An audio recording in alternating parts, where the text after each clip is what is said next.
morning sun shone through the windows of the space station as Admiral William Carter walked down the long corridor. His boots made soft sounds on the metal floor. The space station orbited Earth, and from here, he could see the blue planet. Below. It was beautiful and peaceful from this distance. But that peace was about to end. Carter entered the meeting room where 5 other people sat around a round table. They all wore serious expressions. Large screens covered the walls showing stars and planets and ships moving through space. "They're hailing us again," said Laura Blackwood. She was Earth's ambassador to the Galactic Council for the past 8 years. Her dark hair was tied back and worry lines creased her face.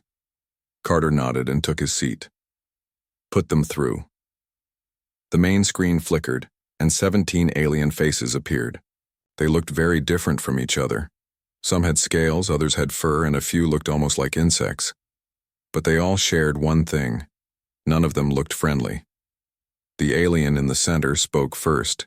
It had blue skin and 4 eyes that blinked at different times. "This is Zarvesh of the Draconid Empire speaking for the Galactic Council. We have reached our decision regarding humanity." Carter felt his stomach tighten. 3 days ago, the Council had called this special meeting. For years, they had watched humans with suspicion as people from Earth built colonies on Mars, the Moon, and even around other stars. "Humanity has been deemed too volatile for continued independence," Zarvesh said. His voice was cold and flat. "Your species will submit to neural pacification or face immediate quarantine of your solar system. All human vessels beyond Sol must return within 30 standard cycles. This decision is final." Neural pacification. Carter knew what that meant. The Council would put devices in human brains to make them calm and obedient. Humans would lose their drive, their passion, their will to explore and discover. They would become like some of the other species in the galaxy, quiet servants who never questioned the Council. "You can't do this." Laura stood up, her hands flat on the table. "We have rights under the Galactic Charter. We demand—" The screen went black. The Council had cut the connection. The room fell silent. The 6 humans looked at each other. They all knew what this meant. "They've been planning this for years," Laura finally whispered. "The attack on Proxima Colony wasn't a misunderstanding. It was a test to see how we'd respond." Carter nodded slowly. "And they didn't like that we fought back instead of surrendering. 2 months ago, alien ships had attacked the human settlement on Proxima Centauri, the closest star to Earth. The colony had defended itself and driven the attackers away. The Council claimed it was all a mistake, a confusion about territory. Now Carter understood the truth. "We need to tell the President," said General Scott Harris, his voice grim. "This is an act of war." The journey to Earth took only minutes in their fast shuttle. Soon they were walking into the underground bunker where President Elaine Summers had her emergency office. The bunker was deep below Washington, D.C., safe from attacks from space. President Summers listened to their report without interrupting. She was a tall woman with gray streaks in her brown hair. When they finished, she pressed a button on her desk. "I'm calling an emergency meeting. Get me all military commanders, top scientists, and intelligence officers. Now." Within an hour, 20 people sat around a large table. Maps and data filled the screens on the walls. Everyone spoke at once until the President raised her hand for silence. "The Galactic Council has given us 2 choices," she said. "Submit to their control or be imprisoned in our own solar system. But I think we all agree. Those are not real choices at all." Heads nodded around the table. "What are our options?" asked the President. "Can we fight back? The Council controls thousands of worlds. They have technology we can barely understand." A man cleared his throat at the far end of the table. He was older than most others, with white hair and glasses. This was Dr. Alan Foster, head of a top-secret research group. "Madam President," he said, "there's something you need to know. We've been preparing for this possibility since we discovered the Council's archives on Mars." The room went quiet. Many people looked confused. Even Carter didn't know what Foster was talking about. Dr. Foster walked to the main screen and typed a code into the computer. The screen changed to show strange symbols and diagrams. 10 years ago, we found these ruins buried deep under the Martian surface. he explained. They were left by an ancient civilization that lived in our solar system long before humans evolved. We managed to translate their records. He pressed another button and the screen showed what looked like a star map.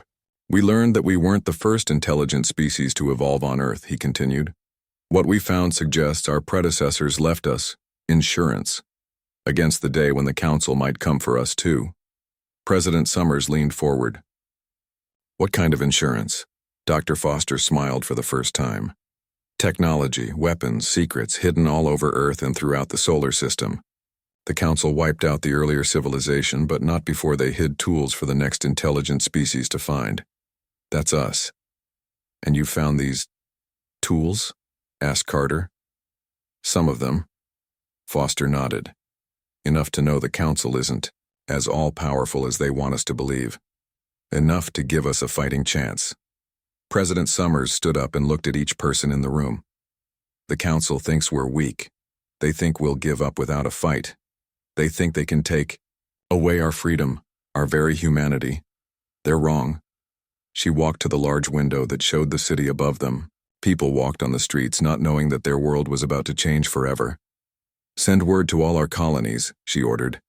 Tell our ships to prepare for possible attack. And Dr. Foster, show us these tools you found. In orbit, around Earth, the first Council ships began to appear. They were large and black with weapons that could destroy entire cities. More ships joined them each hour. The Council had made their decision. They thought humanity would surrender. They were about to learn how wrong they were. Dr. Catherine Reeves gripped the controls of the deep-sea vessel as it sank into the dark waters of the Pacific Ocean. Next to her sat Major Frank Donovan, a soldier who had seen combat on Mars. He watched the depth gauge as the numbers kept rising. They were going deeper than any normal research mission would go. Are you sure about these coordinates? Frank asked, looking at the map on the small screen between them. Catherine nodded. Her red hair was pulled back tightly. Dr. Foster checked them 3 times. If the Mars records are correct, we'll find something at this spot, something that's been waiting for us for a very long time. The small vessel shook as ocean currents pushed against it. Outside the thick windows, they could see nothing but darkness. Their lights barely cut through the black water. They were now 5 miles below the surface, deeper than most submarines could go. The pressure outside would crush a normal vessel like an empty soda can. There, Catherine said suddenly, pointing ahead. Turn on the main lights. Frank flipped a switch, and powerful beams shot out from the front of their vessel. What they saw made both of them go silent. Huge stone structures rose from the ocean floor. They were covered in strange symbols that glowed faintly with blue light. The buildings, if that's what they were, formed a circle around what looked like a metal dome. Everything was covered in sea plants and coral, but the shapes were clearly not natural. It's just like the Mars ruins, Catherine whispered, but much bigger. She carefully moved their vessel toward the central dome. As they got closer, part of the dome began to open, like a flower blooming in the deep sea. It's reacting to our presence, Frank said, his voice tense. Should we pull back? Catherine shook her head. This is why we came. The predecessors built this for humans to find. They guided the vessel into the opening. Inside was a dry chamber with air. Lights came on as they entered, revealing a room filled with strange machines and control panels. Everything looked new, despite being thousands of years old. It was waiting for us, Catherine said as they stepped out of their vessel, just like the record said. While Catherine and Frank explored the underwater base, similar discoveries were happening around the world. In the frozen wastes of Antarctica, a research team found a vast complex buried under the ice. In the Gobi Desert, strange metal objects rose from the sand when approached by human explorers. Deep in the Amazon jungle, ancient stone temples revealed hidden technology. Each site contained weapons, ships, and tools beyond current human science. And at each site, the technology responded to human touch, as if it had been made for human hands. In space, the Council ships continued to gather. There were now over 50 large warships in orbit around Earth. They formed a blockade, making sure no human ships could leave. On the main council ship, Commander Raxven watched Earth with his 4 eyes. He was from the same species as Zarvesh and held the same contempt for humans. Any sign that they are preparing to accept our terms? He asked his second-in-command. None, Commander, replied the officer. They have gone silent. No communications, for the past 12 hours. Raxven made a sound like rocks grinding together. It was how his species showed annoyance. They are stubborn, he said.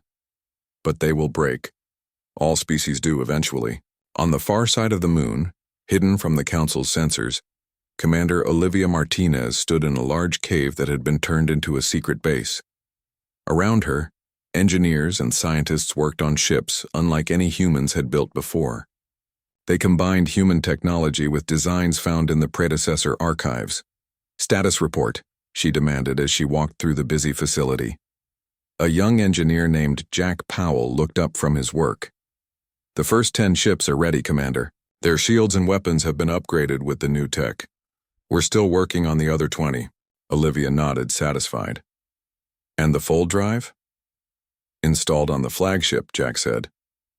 If it works like we think it will, we can jump past their blockade without using the normal space lanes. They'll never see us coming. Good, Olivia said. She looked at the largest ship in the hangar. It was sleek and silver with blue lights running along its hull. The name painted on its side read, ESS Defiance.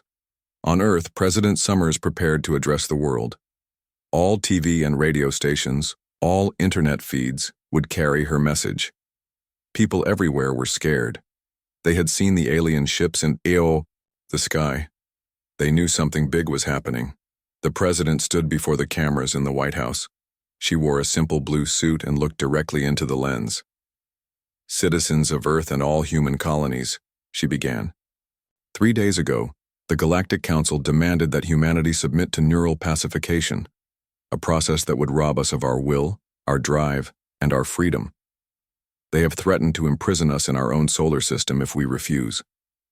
She paused, letting her words sink in. For decades, we have maintained peace with the Council. We shared our culture, traded fairly, and asked only for the freedom to choose our own path. Today, they have shown their true intentions. The president's voice grew stronger. I am here to tell you that humanity will not surrender. We will not give up the very things that make us human, and we are not as helpless as the Council believes. In offices and homes around the world, people watch their screens. In the colonies on Mars and the Moon, miners and scientists gathered around displays.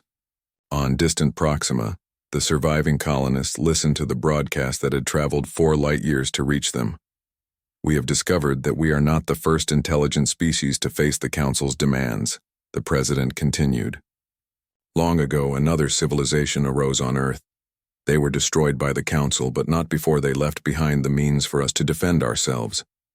She looked down at her notes, then back at the camera. In the coming days, you may see strange things. You may hear reports of battles in space. Do not be afraid. Know that humanity stands united and we do not stand alone. As the president finished her speech, Admiral Carter walked onto the bridge of the ESS Defiance. The ship hummed with power from its new engines. All stations report ready, Admiral, said the communication officer. Carter took his seat in the UI command chair. Then it's time. Send the order to all ships. Operation Breakout begins now. Across the solar system, hidden human forces prepared to strike back at the Council that thought it had them trapped. Commander Raxven stood on the bridge of his massive ship looking at the blue planet below. Earth seemed so small, so weak. The humans had not responded to the Council's demands, and their silence annoyed him. Send a scout ship to check on that energy reading near Jupiter's moon, he ordered. One of his officers had reported strange signals coming from Europa. It was probably nothing, but Raxven was careful. That was how he had risen to command the Council's biggest fleet. The scout ship left the fleet and moved away from Earth, heading toward the outer planets. Raxven watched it go on his screen, then turned back to monitoring Earth. He never saw his scout ship again. Near Europa, the small Council vessel approached the icy moon. Its sensors swept the surface looking for the source of the strange energy. The alien crew was bored. This was a routine mission, checking on what was probably just a natural event. They never noticed the 5 human ships hiding behind a small asteroid. The human ships were new, built with predecessor technology. They were nearly invisible to Council sensors. Admiral Jason Wells sat in the captain's chair on the lead ship. He was a veteran of space battles with pirates near Mars. Now he commanded humanity's first strike against the Council. "All ships, you have permission to fire," he said calmly into his comm link. 5 bright beams shot across space, hitting the Council scout ship from different angles. The alien vessel didn't even have time to raise shields. It exploded into a cloud of metal and fire. "First blood," Jason said quietly. "Send the signal to all units. Operation Breakout is now active." Across the solar system, hidden human forces began to move. Ships that had been hiding among the asteroids powered up their engines. Weapon platforms that looked like small moons revealed themselves. Everything had been carefully placed over the last 3 days, preparing for this moment. Back in Earth orbit, Commander Raxven was getting worried. His scout ship hadn't reported back. He was about to send another when his sensor officer shouted, "Commander, multiple human vessels detected. They're coming from everywhere." Raxven rushed to the screen. It showed human ships appearing all around his fleet. Some were coming from the dark side of the moon. Others rose from Earth's oceans. Still more appeared from what seemed like empty space, using technology that allowed them to hide. "Impossible," he whispered. "Their technology is not this advanced." "Sir, they're firing!" the sensor officer yelled. The human ships attacked with weapons the Council had never seen before. Beams of energy that bent around shields. Missiles that seemed to phase through solid metal before exploding inside ships.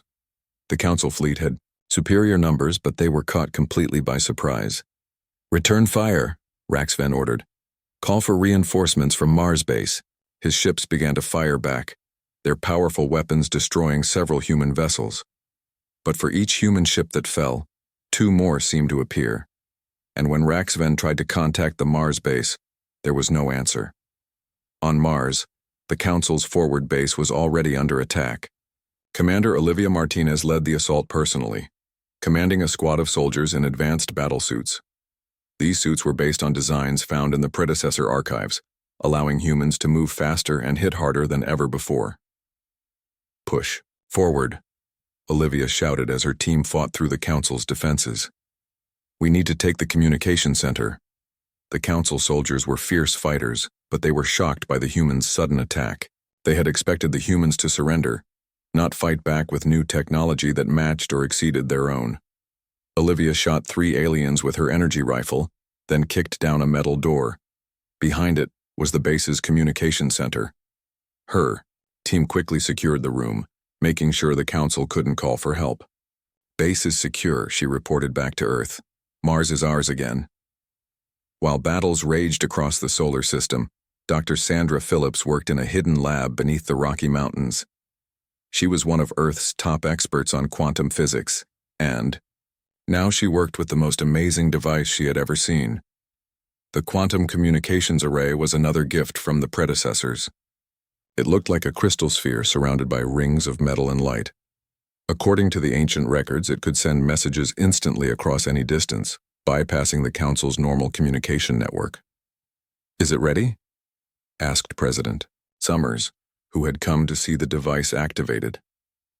Sandra nodded. "We've loaded all the evidence from the Mars archives, every record of what the Council did to the predecessors and other species, their whole history of conquest and control." "Send it," the President ordered. Sandra pressed her hand against the crystal sphere. It glowed brighter, then pulsed with rainbow colors. The message was sent, not just to nearby stars, but to every inhabited world in Council space. The message bypassed the Council's network, broadcasting directly to every species under Council rule. "The Galactic Council has deceived you. We are not alone in our oppression. Evidence of their crimes against countless species follows this transmission." Along with the message went thousands of records from the Mars archives. They showed how the Council had systematically eliminated potential rival civilizations for millennia, including the predecessors who had once lived on Earth. They showed how the Council kept some species as servants and destroyed those who resisted. In Council space, the message caused chaos. Many species had suspected the truth but never had proof. Now they had evidence from the Council's own records. On dozens of worlds, people took to the streets. Council ships found themselves surrounded by angry crowds. Some Council officials were captured by those they had ruled. Back in Earth orbit, the battle was turning against Commander Raxven. Half his fleet was destroyed or disabled. Human ships surrounded the remaining Council vessels. "We must retreat," his second-in-command urged. "We can return with a larger force." Raxven hissed in anger, but he knew it was true. "Prepare to jump to hyperspace," he ordered. "We will return to the Council homeworld and report this resistance." The remaining Council ships began to pull away from Earth, preparing to escape. Admiral Carter, watching from the ESS Defiance, gave an order to his fleet. "Let them go," he said. "I want them to tell the Council what happened here. I want them to know that humanity is not easily conquered." As the Council ships vanished into hyperspace, humans across the solar system celebrated their first victory. But everyone knew this was just the beginning. The Council would return with a bigger fleet, more weapons, more soldiers. In Washington, D.C., President Summers met with her advisors. The room was tense but hopeful. "We've won the first battle," she said. "But the war has just begun. The Council controls thousands of worlds. They won't give up easily." Admiral Carter nodded in agreement. "But we're not fighting alone anymore. Our message has reached other species who hate the Council as much as we do, and we have the predecessor's technology. Then we need to move. Quickly," the President decided. "Admiral, prepare an expedition. It's time for humanity to take the fight to the Council." 1 month after the battle for Earth, humanity was ready to take the next step. The human fleet had grown larger as more predecessor technology was found and used. Now 50 ships gathered near the orbit of Pluto, far from Earth. They were preparing for their first jump into Council space. Captain George Wilson stood on the bridge of his ship, the ESS Valor. It was a medium-sized vessel with a crew of 200. George was tall, with broad shoulders and a serious face. At 45 years old, he had spent most of his life in space. "All systems ready, Captain," reported his first officer, Lisa Ryan. "The fold drive is charged and waiting for your command." George nodded. His ship would lead the mission to the Centauri system, where the Council had taken human prisoners after attacking the colony there. Intelligence reports said that these humans were being held for processing, a word that made George's blood run cold. "Send the signal to all ships," he ordered. "Prepare for full jump in 5 minutes." Throughout the ship, crew members secured loose items and strapped themselves into seats. No one knew exactly what it would feel like to use the fold drive. It was predecessor technology, allowing ships to travel vast distances almost instantly by folding space itself. Humans had only tested it in short jumps within the solar system. Among George's crew was Patricia Chen, a young woman whose family had been among the first settlers at Proxima Centauri. When the Council attacked, she had been visiting Earth. Her parents and brother were among those captured. "We're going to find them," George told her as she worked at her station on the bridge. "That's our mission. Find our people and bring them home." Patricia nodded, her face determined. "And make the Council pay for what they did." "Remember minimal casualties where possible," George reminded her and the rest of his crew. "Many of these species are as much victims of the Council as we are. We're liberators, not conquerors." The final minute counted down. George gave the order and the fold drive activated. Space itself seemed to bend around the human fleet. Stars stretched into lines, then vanished completely as the ships entered fold space. The journey that should have taken years lasted only minutes. When the fleet emerged, they were in orbit around Proxima Centauri, the closest star to Earth's sun. "Scan for Council ships," George ordered as soon as they arrived. The sensors swept the system. They found 3 Council vessels in orbit around Proxima b, the planet where the human colony had been built. The Council ships were much smaller than the one that had attacked Earth. "They're not expecting us," Lisa said with a smile. "Their shields are down," George stood up from his chair. Open a channel to all 3 ships. On the screens of the Council vessels, George's face appeared. The alien commanders were shocked to see humans so far from Earth, which they thought was under blockade. This is Captain George Wilson of the Earth Defense Fleet, he announced. Your council attempted to imprison humanity in our own solar system. They failed. Now we have come for our people. Surrender your ships and release your human prisoners, or we will take them by force. The council commanders were not used to being challenged. For centuries, they had been the ones giving orders to other species. Now they found themselves surrounded by human ships with weapons pointed at them. 2 of the ships surrendered immediately. The third tried to run, but a single shot from the ESS Valor disabled its engines. Marine teams from the human fleet boarded the council ships and took control. Then they turned their attention to the planet below. Scans showed a large compound where human colonists were being held. I'm leading this rescue mission myself, George told his officers as they prepared to land on the planet. Patricia, you're with me. You know the colony and might recognize people down there.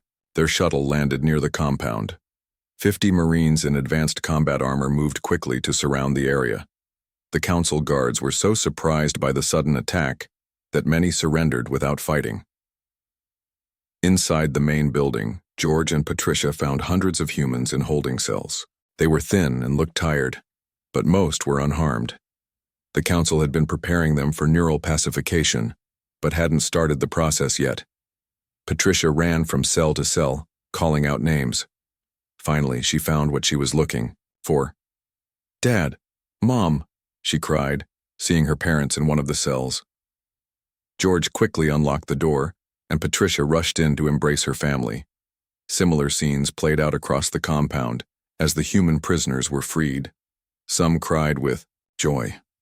Others looked stunned, unable to believe that rescue had come so quickly. How did you get here so fast? Asked one of the colony leaders, a man named Carl Rogers. The nearest Earth ships should have taken years to reach us. A lot has changed, George told him. I'll explain everything once we get you all to safety. Within hours, all the human colonists were loaded onto the fleet's ships. Some chose to return to Earth, while others wanted to help rebuild their colony now that the council was gone. As the rescue operation continued, news reached George's ship from other parts of space. The council was in chaos. The message sent by Dr. Phillips had reached every corner of council territory. Many species that had been controlled by the council for centuries were now in open rebellion. The Arcturians, a proud species with 4 arms and tough blue skin, had already overthrown their council rulers. Their leader sent a message to the human fleet, offering alliance. We have suffered under the council's thumb for 500 years, the Arcturian leader said. Now we fight alongside humans for freedom. The Solani Collective, beings made mostly of light and energy, had also rebelled. They controlled important transportation routes through council space and were now blocking council military ships from using them.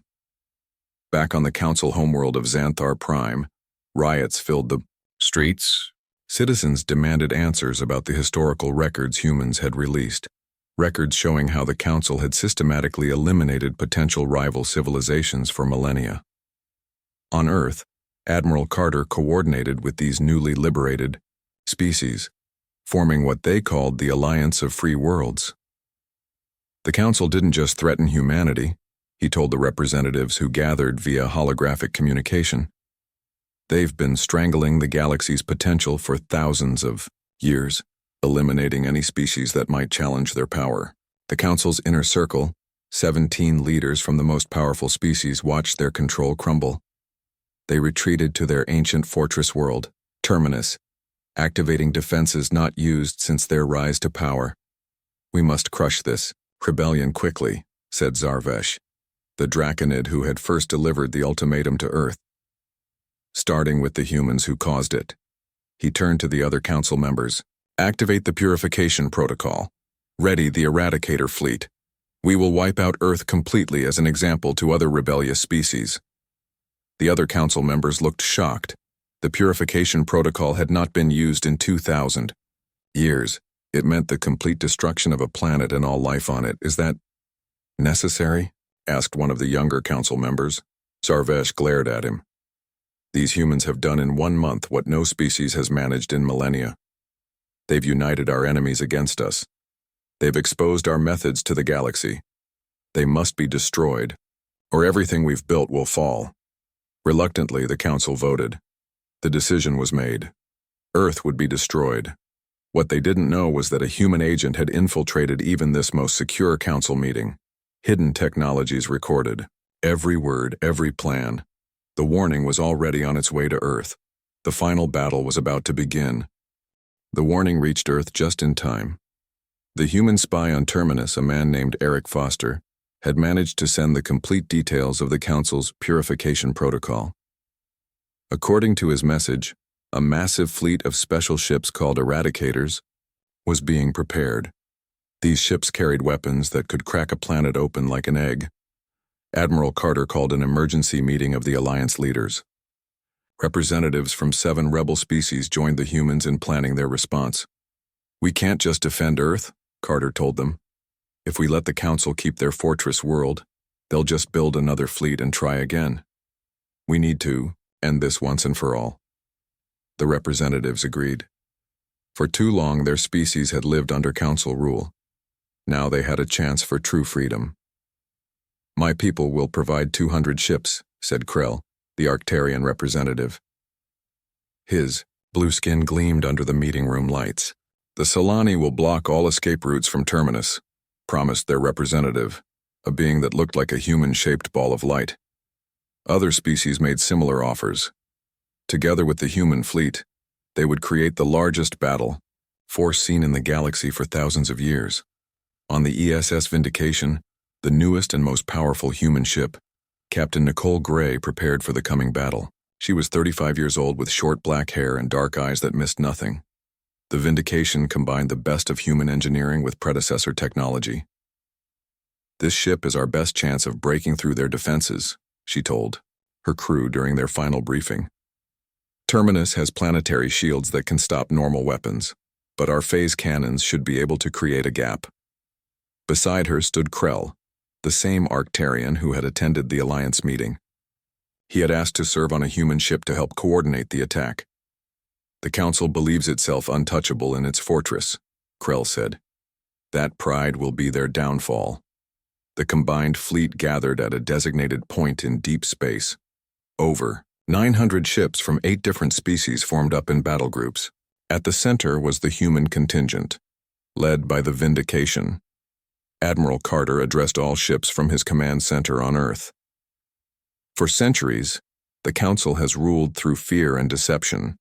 They have destroyed civilizations, enslaved species, and tried to rob us of our very nature. Today we fight not just for ourselves, but for all free peoples of the galaxy." The fleet activated their fold drives. Space bent around them, and they vanished from normal space. When they reappeared, they were in orbit around Terminus, a planet covered in metal and stone structures. At its north pole stood an enormous fortress that served as the Council's final refuge. "They're activating the planetary shield," Krell warned as energy readings spiked on their sensors. Nicole nodded. "Just as expected. Major Ben Hayden, you're cleared for Operation Sundering." Major Hayden led a special team of ships designed for one purpose: to punch through the planetary shield. These small, fast vessels carried devices created using the most advanced predecessor technology. "Strike team, deploy," Hayden ordered. 20 ships broke formation and raced toward the planet. Council defense weapons fired at them. 5 of the small ships exploded, but the rest continued. They reached the shield and released their special devices. These devices didn't try to destroy the shield. They created small doors that allowed ships to pass through. "Shield penetration successful," Hayden reported. "The way is clear." Nicole wasted no time. "All strike teams, proceed to your targets." Across the Alliance fleet, landing ships filled with soldiers launched toward the planet. Their mission was to capture key points on the surface and, if possible, take the Council leaders alive. Lieutenant Daniel Clark led one of these teams. His target was the central control nexus in the heart of the Council fortress. It was the most dangerous mission, but also the most important. His team consisted of 30 human soldiers and 20 aliens from various species who had special skills. They landed their ship on a platform near the fortress and fought their way inside. Council. Defenders put up fierce resistance. They used advanced weapons and robot soldiers to protect their leaders.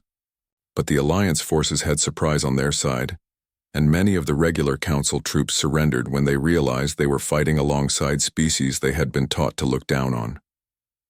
While the battle raged above and around the planet, Council Archon Zolvex rushed through ancient halls toward the control nexus. He was the highest-ranking Council member, the leader who had approved the plan to destroy Earth. Now he needed to reach the control room to activate a final defense system. "Activate the purification protocol," he commanded into his communication device. "We will rebuild from the survivors." But when he reached the central chamber, he stopped in shock.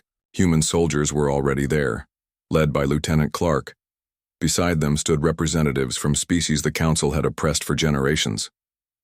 "How did you get here?" the Archon demanded. His 4 eyes blinked rapidly in confusion. Clark smiled. "You should have studied human history more carefully. We have a long tradition of resistance movements and infiltration. Your staff has included our agents for years." He pointed to one of the Council assistants standing nearby. The alien nodded and pressed a button, disabling the remaining defense systems.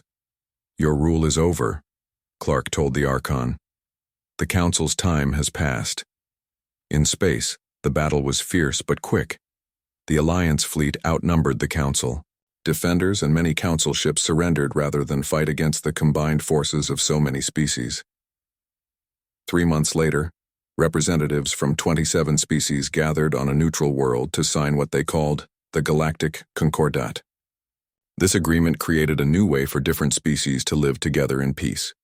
Unlike the Council's forced control, the Concordat established a federal system that guaranteed each species could govern themselves while working together for common goals. Ambassador Laura Blackwood, who had first received the Council's ultimatum, now served as humanity's representative to the new Galactic Assembly. She stood with President Summers as they unveiled a memorial to those lost in what was now called the Liberation War.